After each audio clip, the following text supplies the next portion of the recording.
It's All-Star Week in the pre-draft process. The Senior Bowl and the East-West Shrine Bowl both underway, getting ready to show off for NFL scouts. Which Senior Bowl prospects could be first-round targets for the Seahawks come April? We're going to be breaking it all down here on our Wednesday edition of Locked On Seahawks.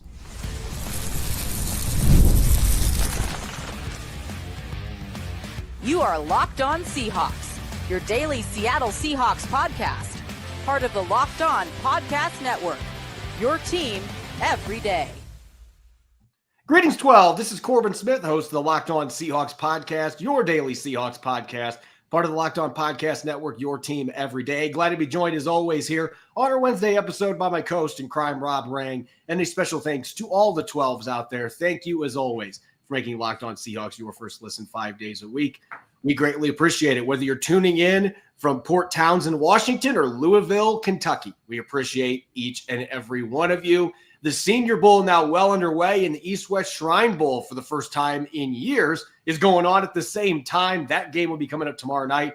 We're going to take some more deep dives into some prospects that could intrigue the Seahawks from both of those all-star showcases, including first-round candidates from Mobile. And we've got our grade card to end the season for Seattle's linebacker group. This episode is brought your way by our friends over at Prize Picks. Go to prizepicks.com/LockedOnNFL and use the code all lowercase LockedOnNFL to win $50 instantly when you play $5. Now for your lead story here on our Wednesday edition of Locked On Seahawks.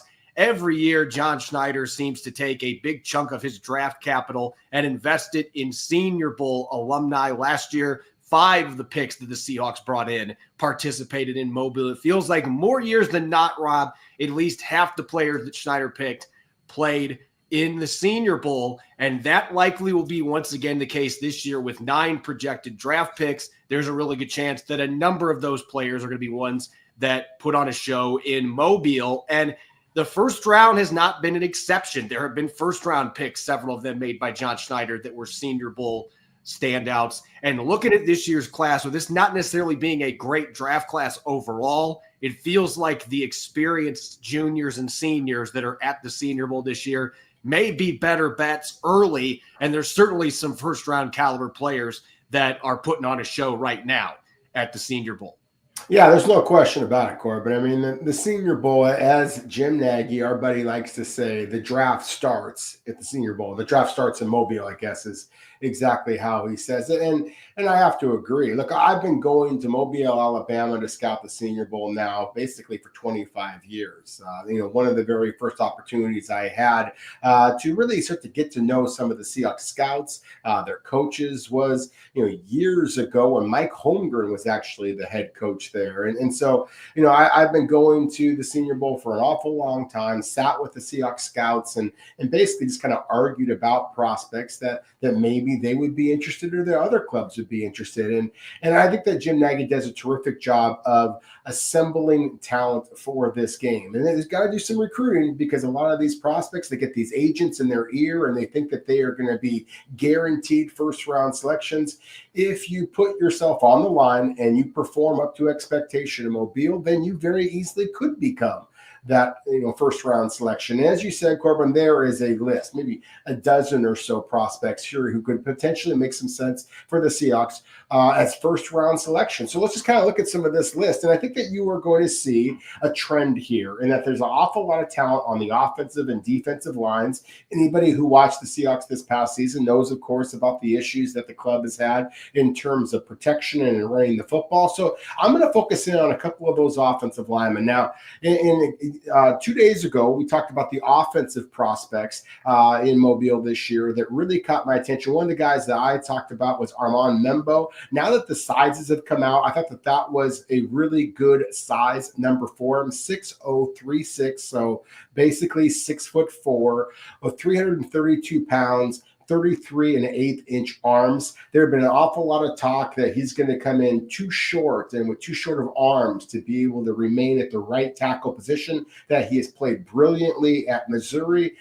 I think that he can play guard. I think that he can play guard at a high level, but I also think that he can play right tackle. And that's that positional versatility and certainly the physicality, the nastiness, and his youth, only 20 years old, are all reasons why I do think that he would make an awful lot of sense for the Seahawks. And I'll drop down for another couple of offensive linemen. Josh Connerly Jr., who was the left tackle for Oregon and in their ascent to the number 1 overall ranking throughout much of the college football season. Speaking of ascents, Josh Connerly's ascent this year was one of the big factors for Oregon's spectacular play. 6'0", so 6'4" and 1/8 inch, 313 pounds, 34-inch arms, and he is much more agile than, as much as I am a big fan of Membao, Connerly is more of a left tackle candidate. His light feet, to me, is one of the more intriguing skill sets of this draft class. And then finally, Big Jonah from Arizona. 6'0", so 6'3" and 6/8 inches, 339 pounds, just a massive human being, 34 and 5/8 inch arms. I think that he also has the power and the nastiness to potentially slide inside the guard. I also like him at the right tackle position. I don't think that he is quite agile enough to play left tackle in the NFL. But again, the fact that we have 3 or 4 offensive linemen out there that are just jumping out immediately in terms of the Senior Bowl prospects, that's where I think that Seattle rightfully should be focusing their attention, not only because they potentially fill areas of concern for the club, but frankly, that's where the best talent is in this draft class, at least at the Senior Bowl, in my opinion. And I think the other group that has the best talent is the defensive line in general. It's the trenches on offense and defense.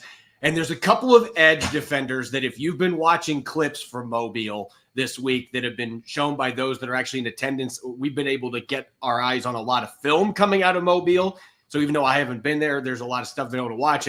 And look, Mike Green from Marshall, going into this, I'll admit there was a little skepticism for me, even though I loved what I saw on tape from him. He had 17.5 sacks this year. That doesn't happen by mistake. The guy has an incredible motor, but I thought he'd probably weigh around 240 when he went to the Senior Bowl. He weighed in at 251, which is an outstanding weight for him. And the other concern I have when I saw this, well, how's he going to play this week?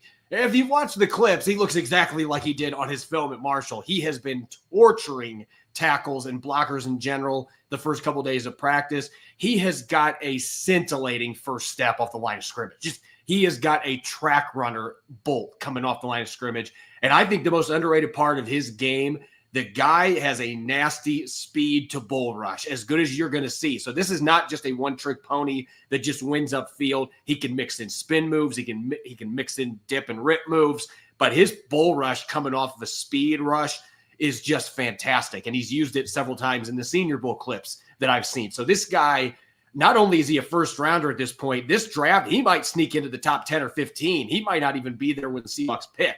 But this guy absolutely deserves to be on the radar. And then Shemar Stewart from Texas A&M is another edge defender that has a little more positional versatility, that you can move him around a little bit more than what you can Mike Green. Not quite as explosive, but he's still a really explosive edge defender that I think is a surefire first-round pick.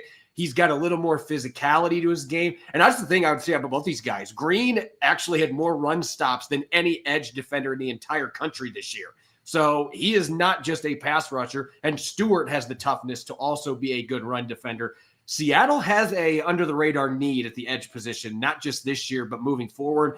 Both those guys, I think, would be home run selections at pick 18. And if you're looking for a wild card here, we've got to throw a quarterback in the mix. And the one that I'm starting to think could be QB3 in this year's draft is Jackson Dart out of Ole Miss. Now, some of the stuff that has shown up on film for me has shown up in Mobile. We've seen some throws that have been off target, even though he's a near 70% passer. He will occasionally uncork an erratic throw, and his struggles to be able to go through his progressions in a pro-style offense especially.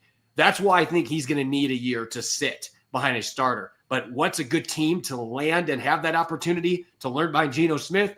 It's Seattle. And I wouldn't bat an eye if they pick Jackson Dart. You'd like to trade down, but you might have to take him at 18 because quarterbacks go earlier than expected most of the time. I think if they want him, that's probably where they would get Jackson Dart.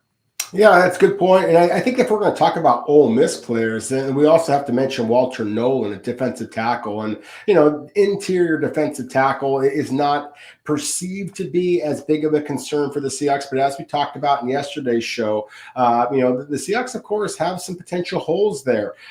Big Jonathan Hankins is a free agent. Jay Reed is also, I believe, a free agent or it's a cap casualty at his advancing age. And Roy Robertson Harris is another cap casualty candidate. So again, I do think that Seattle might be looking for some youth there. Walter Nolan, to me, is the best inside defensive tackle as far as like a three technique, a penetrating defensive tackle that's at the Senior Bowl this week. He, in my opinion, is a lock for the first round. So 6'3", 293 pounds. And as you said with Mike Green, and correctly, Walter Nolan has a similar type of initial burst to him. Now, again, he's 60 pounds heavier, so he is not going to be an edge rusher, but inside he can be a very disruptive type of a player. Again, sticking on the defensive line for a moment, you mentioned Shamar Stewart. Who came in at 6'5", 281 pounds. I mean, he's an edge rusher who's 281 pounds, but he has that light feet to be able to do it. He has the bulk to be able to slide inside, and he is a dynamic athlete at 6'5", 281 pounds. He is not as productive as a Mike Green or frankly, even a Walter Nolan in some respects. But at the same time, the athletic traits are absolutely through the roof. Get used to the name Shamar Stewart because he is going to be winning in the Senior Bowl one-on-one opportunities. He's going to be winning in the combine workout festivities. He is a guy that is going to absolutely kill this whole draft process thing. And then finally on the conversation with the quarterbacks, I mentioned it before. It's not that I really love Jalen Monroe. I mean, there's no doubt that the accuracy from the pocket remains a huge concern. But at the same time, again, the dual threat ability. Jackson Dart has some of it. Jalen Monroe has an awful lot of the physical traits, the speed, the agility, the power. I mean, this is a compactly built guy. He's a guy that I compared to Michael Vick, and I don't use that comparison very often. But again, a compact frame with elite speed. When people start talking about his pass and touchdowns to interception ratio, they just kind of conveniently forget that he had 20 rushing touchdowns for Alabama, obviously going up against elite competition. So again, if you believe as I do, the NFL teams are going to continually gravitate more and more to dual threat quarterbacks. Jalen Monroe's upside, it could wind up getting him selected in the first round. And again, Seattle, mostly or essentially in the midpoint of the first round could be a team that's in play. Maybe somebody takes that chance, but I need to see the passing ability to warrant doing that. And I just have not. And the clips I'm seeing for Mobile are just making it worse. He has not looked good in the clips that I've watched from these 2 days of practice. And you're seeing a lot of the same issues. And, oh, by the way, guys aren't coming after him like you're going to have in a real game. His pocket presence has maybe been the biggest red flag for me in his couple of years that he's been playing at Alabama. So we'll see. He's going to light it up at the combine. The athletic numbers will be off the charts and teams can't resist. I have questions about his actual quarterbacking coming into the NFL, but those kind of guys, teams take chances on them when they're athletic freaks. Up next, we are going to transition back to our end of season grade card. We're going to look at Seattle's linebacking group. And we want to talk about one that's going to be kind of a long journey going back through how that position played out this year. We'll be recapping coming up next year on our Wednesday edition of Locked On Seahawks. The big game is almost here, and there's no better way to make it even more exciting than with Prize Picks, the best place for daily fantasy sports. With over 10 million members and billions in winnings awarded, Prize Picks makes it fun and simple to get into the action. Here's how it works. You pick more or less on at least 2 players' projections, and if you're right, you could win up to 1,000 times your cash. Prize Picks even has a free pick for the big game where Patrick Mahomes only needs to throw 1 yard to win. Pair that with one more correct pick, and you're cashing out. This week, I'm looking at the board and selecting more for Travis Kelce on receiving yards and more for a quarterback's passing yardage. What I love most, fast, safe withdrawals. When I win, my cash is in my account in as little as 15 minutes. Check out the promos tab to tail any of the super sweet Millie winners, big game lineups. If you tail a lineup that goes 3 for 3, you can win a split of $1 million in promo funds. Here's a special offer for Locked On NFL listeners. Download the app today and use the code LOCKEDONNFL to get $50 instantly. after you play your first $5 lineup. That's right, $50 instantly when you play just $5. Prize Picks, run your game. Welcome back to the Wednesday edition of Locked On Seahawks. This is your host, Corbin Smith. He is Rob Rang. A special thanks to all the 12s out there. And thank you, as always, for making Locked On Seahawks your first listen 5 days a week. We greatly appreciate it. Continuing our end-of-season grade card series, we're going back to the defensive side of the football. And up to this point, we've talked cornerback and safety. There certainly were some changes over the course of the season at those positions. Josh Jobe replacing Trey Brown at corner. And then obviously Kobe Bryant excelling in place of an injured Rashawn Jenkins and keeping the job for the rest of the season, even after Jenkins returned. But in both those cases, the Seahawks didn't necessarily make any major personnel moves. They had those guys on the roster already. That was not the case at linebacker. And we learned in the middle of the season that Mike Macdonald, if he's got a conviction, he is going to do something about it. When he thinks that there's a position that he needs to shore up or is not good enough, he's going to put rookies into the lineup. He's going to ask John Schneider to go make a trade. We saw both those things happen this year with Jerome Baker and Tyrell Dodson, their free agent signings. Neither one of them on the roster by week 11, and they were replaced by Ernest Jones and Tyrese Knight.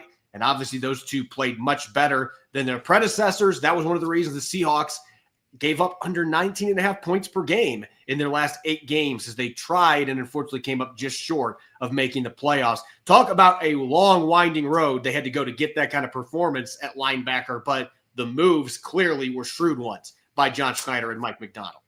Yeah, they very much were. Now, of course, Seattle gave up an awful lot to get Ernest Jones, and they had to put an awful lot of faith in the rookie Tyrese Knight. I was among those who was very excited about the addition of Tyrell Dodson to start off the season. Dodson specifically, Jerome Baker, I was intrigued by him, but considering the fact that he was undersized when he came into the NFL from Ohio State, the fact that he has struggled with injuries, and he did continue to struggle with injuries.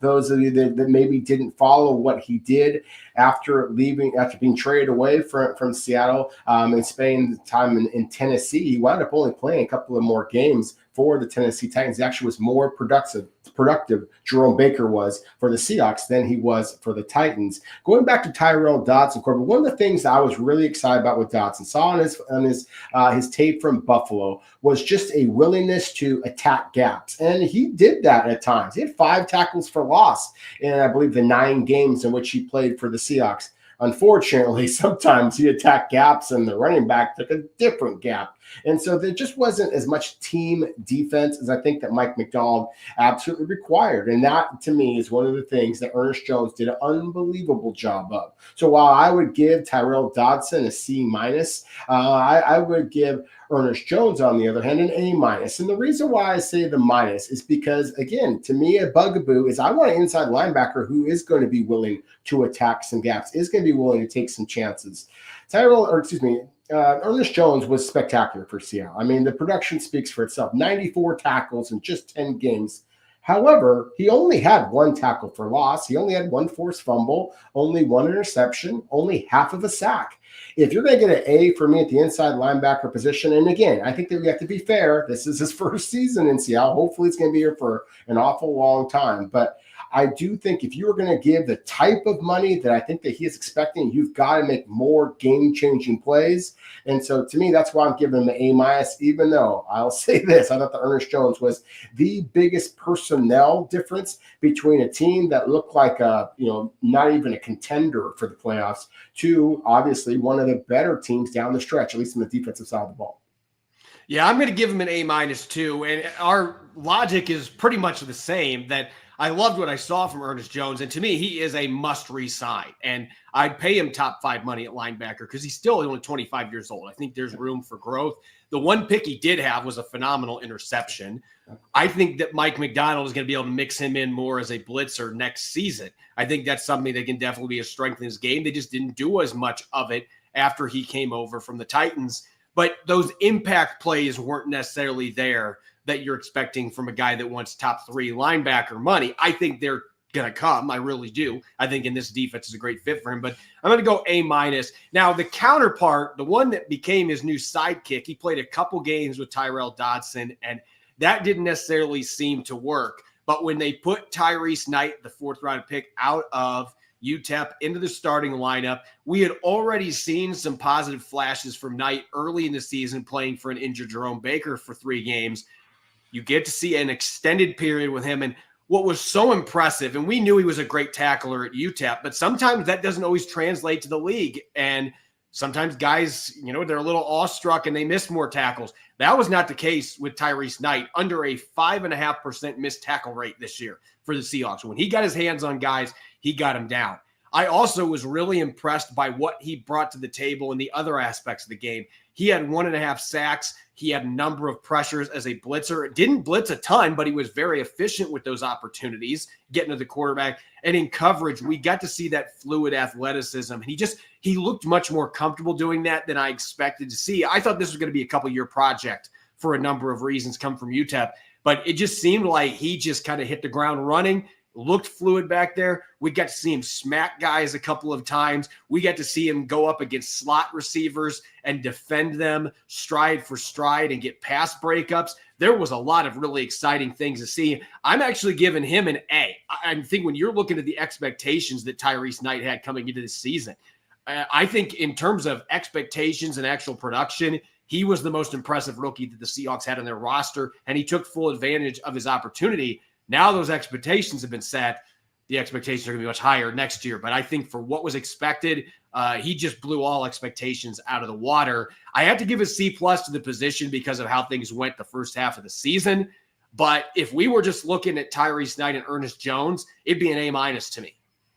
Yeah, I think that you can make a very strong argument for that. I think that the Seahawks are going to want you on their negotiating team when it comes to, working with Ernest Jones and his contract. Hey, the rookie even gets a higher grade than you. You're not worth that much money. I say that all joking, but I agree with you, Corbin. And as I said before, I really thought that it was an incredible leap of faith for Mike Macdonald to put the rookie out there. As we talked about throughout the draft process, when we were breaking down Tyrese, I mean, he was the edge rusher at UTEP before he made that transition. And so for him to play as well as he did as a rookie, I was critical a moment ago about Ernest Jones, just the 1 tackle for loss during his time in Seattle.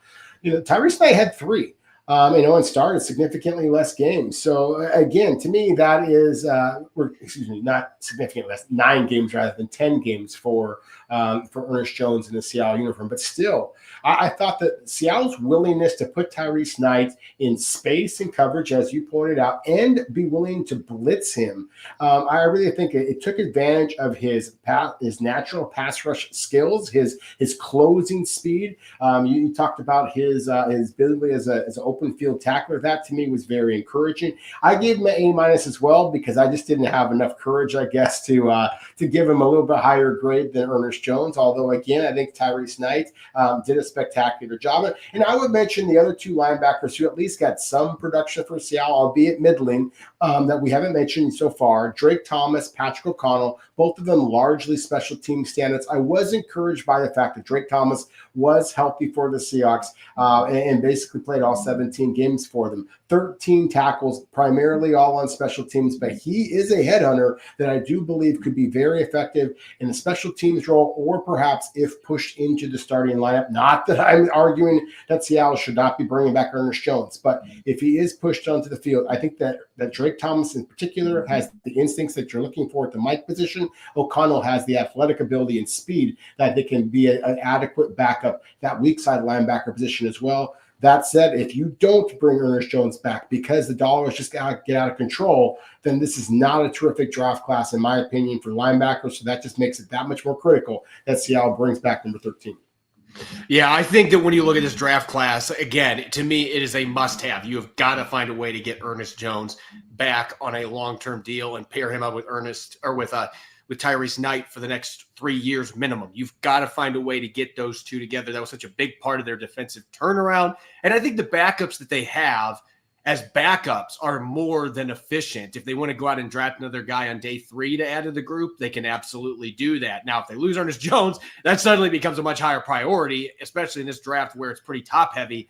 You might have to use one of those top few picks to go out and get a linebacker to pair with Tyrese Knight, or they might have to use free agency to go get somebody else. we shall wait and see. But hopefully it's going to be Ernest Jones, because to me, that would be a huge miss to start the offseason if the Seahawks are not able to get number 13 locked up long-term. When we come back, there is another All-Star Showcase going on this week. It feels like when the USFL and the NFL decided to both play in the fall in the 80s, the East-West Shrine Bowl is hoping that they're going to have staying power, unlike the USFL. We're going to come back talking about some key prospects coming from the East-West Shrine Bowl that could be on the radar for the Seahawks heading towards the NFL draft. We'll get to that up next here on Locked On Seahawks. This episode is brought your way by TurboTax. Are you tired of the endless waiting, wondering, and worrying about your taxes? Well, now that's a thing of the past. You see, taxes don't need to be complicated or stressful. TurboTax is here to change the game by matching you with a TurboTax expert who can get to work on your return right away. No more waiting for answers. No more wondering if you're missing out on deductions. Whether you've got one form or 20, TurboTax experts give you their taxes undivided attention while you get real-time updates on their progress so you can focus on what really matters. You won't have to lift a finger, but you'll get the peace of mind knowing that your taxes are being handled by the pros. Ready for stress-free taxes and the most money back guaranteed? Head over to TurboTax.com today and get matched with your expert who's ready to take your taxes off your plate so you can focus on your day. Only available with TurboTax Live full service, real-time updates only in the iOS mobile app. See guaranteed details at TurboTax.com/guarantees. Welcome back to the Wednesday edition of Locked On Seahawks. I'm your host, Corbin Smith. Glad to be joined, as always, by my co-host in crime, Rob Rang. And a special thanks to each and every one of the 12s out there. Thank you, as always, for making Locked On Seahawks your first listen 5 days a week. We greatly appreciate it. The Senior Bowl is obviously getting a lot of the headlines this week. As Jim Nagy, our good friend, former Seahawks scout, likes to say, the draft starts in Mobile. But the East-West Shrine Game is trying to have something to say about that. They moved the schedule back so that players couldn't go from the East-West Shrine Bowl to the Senior Bowl, which had been an issue in recent years.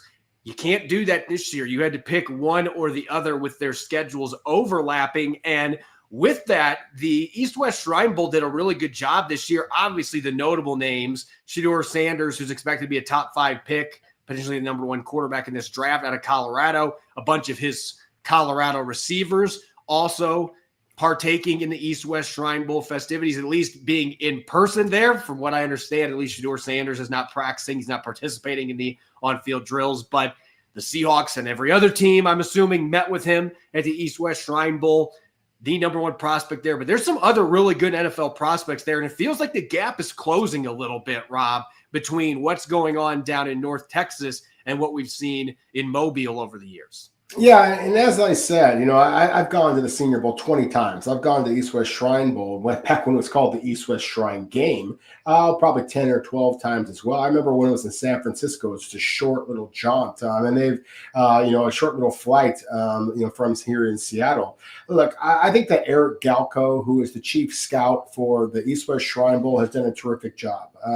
He and Jim Nagy, to me, are buddies of mine. I think that they are excellent at what they do. They and the scouts that they have assembled really do a great job of finding spectacular talent. You mentioned the fact that Shedeur Sanders is at the East-West Shrine Bowl. He is not participating. The Seahawks have famously at this point, just because of all the buzz on social media, the Seahawks did meet with Shedeur Sanders. It's going to create all kinds of attention. Just hold the phone, though. The Seahawks are going to meet with everybody. And so just because somebody caught a camera of Shedeur Sanders walking into a meeting room with some of the Seahawks scouts, don't think that necessarily is their top priority. It could be, but it isn't a guarantee. But that said, I do know that the Seahawks are very much taking the East-West Shrine Bowl very, very seriously, and they should, because there's an awful lot of talent there. Now, I'm going to start on the line of scrimmage, just like we did with the Senior Bowl, and a couple of my favorite players in this particular game. We mentioned Shedeur Sanders. He is easily the highest profile player in this game. But I would argue that's another first-round caliber player,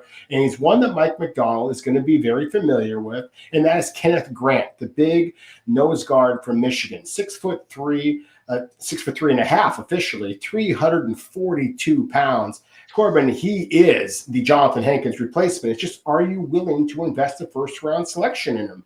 And he's not just a run stuffer, although his size would suggest that. As we talked about a little bit with the Nebraska defensive lineman in yesterday's show, Kenneth Grant, Ty Robinson being that Nebraska defensive lineman, Kenneth Grant had 5 passes broken up each of the past 2 seasons. And so, again, for a big man, gets his hands up there in the field or up in the air and is able to knock some passes down. Jay Toia is another massive nose guard. This one from UCLA, 6'0", so just a shade under 6'2", 339 pounds. He averaged 27 tackles over the past 3 years, 3 tackles for loss and a sack. He is an immovable object at the line of scrimmage. He also is pretty damn quick for a guy of his frame. And then finally, one other lineman I wanted to make sure I mentioned, Gus Hartwig from Purdue. 6'5", 312 pounds, started 48 games over his career at Purdue, almost all of them at center. This week, he's playing an awful lot of guard. We know the Seattle's issues in the interior of the offensive line. That type of versatility and consistency, it's size, 6'5", 312 pounds. You watch his tape against Ohio State, I thought that he was the best offensive lineman on the field. And that's saying something considering all the talent in Columbus. So, again, I think there's an awful lot of talent at the East-West Shrine Bowl. Some of it there along the offensive line. But I got a couple of receivers after Corbin's done talking about some of his favorite prospects that I want to mention as well. Yeah, you're going to mention receivers. I want to talk about one of the guys that was a recipient of a ton of passes from Shedeur Sanders in his lone season at Colorado, LeJonte Wester, who is 165 pounds soaking wet. The dude is a tiny receiver, but he is quick. He's extremely fast. I actually think if you're looking for somebody in this draft class that can come in and replace Tyler Lockett and offer a lot of the same traits that Tyler Lockett did when he came into the league, Wester is that guy. He had 2 punt returns for touchdowns the last 2 years, one of them at Florida Atlantic and then one this year at Colorado. He is lightning in a bottle, and you probably could fit him in a bottle. Like I said, he's a small guy, but really hard to get a direct hit on him because he's so quick, he's so fast. And oh, by the way, he has had a couple 1,000-yard seasons as a receiver at Florida Atlantic, nearly got to 1,000 yards at Colorado, even though he was probably the number 3 receiver for the Colorado Buffaloes. They have a ton of talent coming into this draft from that receiving room. And I think Wester's the one that isn't getting talked about enough, and in part because the guy could be a dynamic special teams ace. Away from Wester, I want to talk quarterback Kyle McCord real quick. We've looked at Jackson Dart. We've looked at Jalen Milroe. I don't see Kyle McCord being somebody that's going to sneak into first-round discussion, but I could absolutely see him sneak into early day 2. I could see him being quarterback number 4 if he plays his cards right. The problem with McCord when you watch film, and I've said this a few times on this podcast, Rob, I don't know that there's a QB in this class that has higher highs than Kyle McCord. When he is wheeling and dealing, he looks like a top 10 caliber player.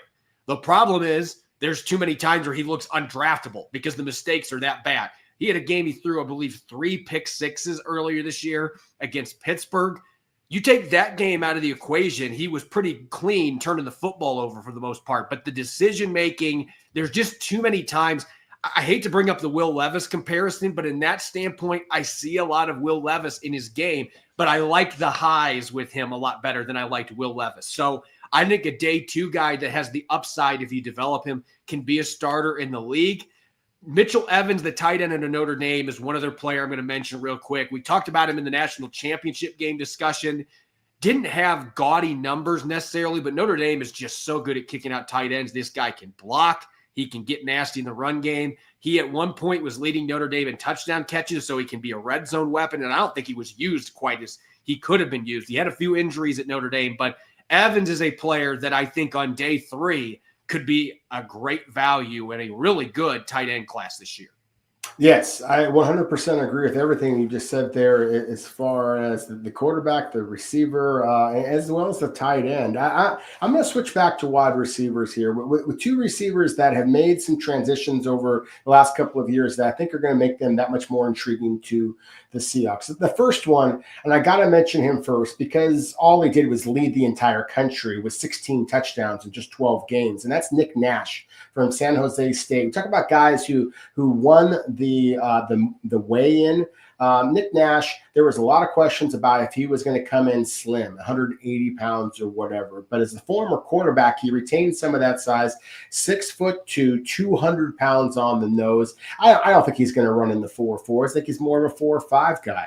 But at the same time, I really like the polish of his route running, considering the fact that, again, he's a former quarterback. You certainly love the ball skills. He had a one-handed catch for a touchdown already in the East-West Shrine Bowl practices that I know create a whole bunch of buzz among the fans, the scouts, the media who were there. And then finally, if you're talking about athletes that are at the East-West Shrine Bowl, to me, one of the most intriguing ones is a guy who was a former 4-star recruit, caught 8 touchdowns for Alabama a couple of years ago.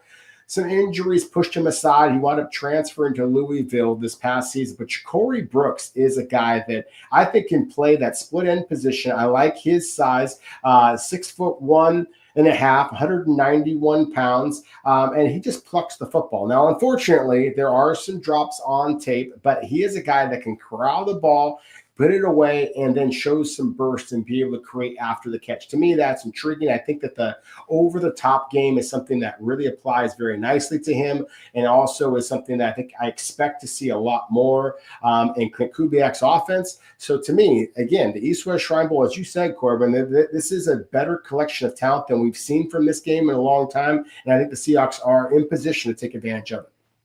I got a couple defensive guys that I want to talk about real quick. And for different reasons, I mean, they're both really good players, but one of them is going to be funny. But let's just put it this way. Let's just start with that right away. We know that Kobe Bryant came on the scene for the Seahawks as a safety, but could you imagine the confusion in Seattle secondary and the confusion for the press box announcer if you had a Kobe Bryant that was playing the other cornerback spot as well? I think there's a chance it could happen because Kobe Bryant from Kansas, a cornerback, a ball-hawking cornerback at that, he can play man. He can play zone. I think he's one of the more underappreciated corners in this draft. He's probably a day 3 guy, but this is one of the better pickups for the East-West Shrine game, and he's kind of got a little bit of that edge to his game that the other Kobe Bryant brings to the table. Could you imagine Mike Macdonald coaching a secondary that's got Kobe Bryant both at corner and at safety, but it's 2 dudes, it's not one? And they have a lot of similar traits. Now, this guy's not a Thorpe Award winner, but he's still a very good, solid player. I think Kobe Bryant from Kansas is one to watch to team up with Kobe Bryant, who came from Cincinnati. And then let's go to Ahmed Hassanin. I got to finish with a Boise State product, but not just because he played at Boise State. This guy's story is incredible. He came in, he had never played football before. He was a rugby player. Boise State brought him in. First year or so he was on campus, they literally, when they put him on the field, his teammates had to be like, hey, you need to line up here. This is what he knew nothing. He had no idea what he was doing. And all he turned into in his junior year was a 12.5 sack guy. And then this season nearly hit double digits again, even though he was playing through an ankle injury for a decent chunk of the season. The guy's got a motor. He is built like a brick house. The guy is short, compact, has kind of long arms. I actually was surprised he didn't get a look at the Senior Bowl because this guy was one of the best players on Boise State's roster, not named Ashton Genty, who got to play in the playoffs. And he gave Penn State's offensive line some fits in that playoff game. I think Hassanin is a player that could sneak up on people. And the fact that he's really only been playing football for 2 years, knowing what he's doing, I still think there's an incredibly high ceiling for this kid. Probably a day 3 prospect, but somebody that could potentially, with a good combine, play his way into day 2 consideration because it feels like he's just scratching the surface of his potential. As always, you can follow me on X and Blue Sky at Corbin Smith NFL. You can follow Rob at Rob Rang. Make sure to subscribe to Locked On Seahawks wherever you get your podcasts to make sure you don't miss a single episode. When we come back tomorrow, I'm going to be starting to dive into some blueprint ideas for a Seahawks offseason. Going to start on the offensive side of the football. Make sure that you're listening in and enjoy the rest of your Wednesday. Go Hawks.